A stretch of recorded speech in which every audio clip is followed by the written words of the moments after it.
When you picture a hacker, chances are you're thinking about someone maybe causing trouble online, something criminal. Yeah, that's the common picture, definitely. Eh. Dark rooms, maybe hoodies. Exactly. But there's, well, a flip side to that coin, isn't there? A group of tech experts who use those same kinds of skills to actually make things more secure. That's right. Welcome to the deep dive. Today we're really zeroing in on this world of ethical hacking. Exactly. We're looking at the practice of intentionally, trying to break into computer systems and networks. Okay. But here's the crucial difference. Authorization. Permission. Ah, Ethical hackers operate with explicit permission from the organization they're testing and their goal. Find vulnerabilities before the bad guys do. so it's like a professional break-in, but for a good reason. To find the weak spots. Think of it like a cybersecurity stress test. Yeah, a controlled one.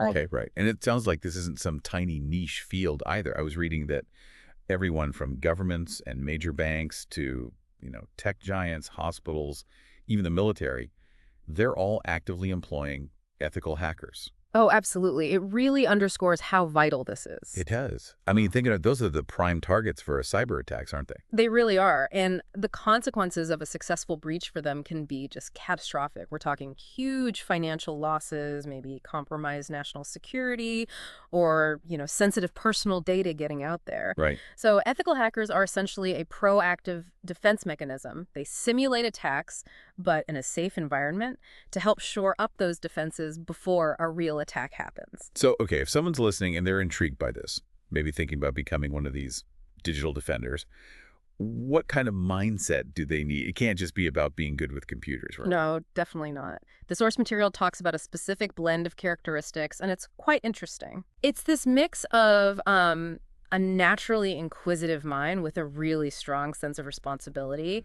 You've got to have that deep curiosity, that urge to tinker, to understand how things work. To the point of figuring out how they could be broken. Exactly. But, and this is important, that curiosity has to be balanced with critical thinking. The ability to see a system from different angles, anticipate attack methods others might miss. Right, you need to think like the adversary to actually outsmart them. Precisely. And then there's the ethical piece. That seems absolutely foundational. The source even mentions a golden rule. What's that? It's a principle that, honestly, can't be overstated. Hmm. Always obtain explicit permission before testing any system. Full stop. Without that green light. It crosses the line from ethical hacking into just plain illegal activity. Simple as that. That unwavering commitment to doing things ethically, legally, that's what truly sets these professionals apart. They have powerful skills, sure, but they use them within a very strict moral and legal framework. Okay, that makes sense. So we've got to picture the mindset. Now let's talk nuts and bolts. What are the core technical skills an ethical hacker needs to have in their arsenal? Sounds like quite a diverse skill set. It is, yeah, it's quite broad. A really fundamental area is networking and protocols. Okay. Think of it like understanding the roads and rules of the internet itself, how devices talk to each other. You need to know protocols like TCP/IP that manages how data gets sent around, and HTTP, which is, the foundation of the web, and DNS, translating website names into addresses, all critical stuff. So understanding the basic language the internet speaks. Yeah. Got it. What's next on the list? Next up, a solid grasp of operating systems. Like Windows and SARD? Exactly. Proficiency in both Linux and Windows is pretty key. Linux is everywhere in servers, and specialized versions like Kali Linux are packed with tools specifically for penetration testing. Right, I've heard of Kali. But, Windows is still huge in the corporate world and on desktops, so understanding its quirks and security features is just as important. And then I guess there's actually writing code, programming. Yep. The ability to speak the language of computers directly. Which languages are most useful there? Well, several are highly valuable. Python is incredibly popular, great for writing scripts, automating tasks, analyzing things. Okay. Bash scripting is essential for working on the Linux command line. JavaScript is crucial because so much happens in web browsers, understanding web app vulnerabilities, and even knowing some C can be useful for, Lower level stuff, maybe analyzing malware. You mentioned web application security. That seems to come up a lot. Websites are constant targets, aren't they? They really are, because they're often the front door to sensitive data, right? So ethical hackers need to be super familiar with common web vulnerabilities. Like what sort of things? Things like SQL injection, where you sneak malicious code into database queries, or cross-site scripting, XSS, injecting bad scripts into websites that other people view, and CSRF attacks, which trick users into doing things they didn't mean to do on a site. Understanding how these attacks work is vital for building defenses. Wow, okay. And then there are the specific tools they use day to day. The source mentioned things like Nmap, Metasploit, Burke Suite, Wireshark. What role do these play? Yeah, those are core instruments in their toolkit, their toolbox, really. Okay. Nmap is like a reconnaissance tool. You use it to scan networks, find out what devices are active, what services they're running. Sort of mapping the territory. Exactly. Metasploit is a really powerful framework for actually developing and executing simulated attacks, finding and using exploits in a controlled way. Okay. Burp Suite is specifically for testing web applications, letting you intercept and mess with the traffic between a browser and a server. Interesting. And Wireshark is like a network detective's magnifying glass. It lets you capture and look at network traffic in really fine detail, see exactly what's being sent and received. That's a pretty impressive set of tools, and seems like certifications also play a pretty significant role in this field. Yeah. Why are credentials like CEH or OSCP so important? Well, certifications provide a recognized benchmark, a standard measure of someone's skills and knowledge in ethical hacking. Gives employers some confidence. Exactly. It gives employers a degree of confidence that a candidate actually possesses a certain level of expertise. For instance, the Certified Ethical Hacker, or CEH, covers a broad range of techniques. Okay. The OSCP, Offensive Security Certified Professional, that one's known for being very hands-on, very technical, highly respected. More practical. Very practical, yeah. And something like CompTIA Security Plus is a good starting point, a solid foundation. So yeah, these credentials can definitely help with career progression.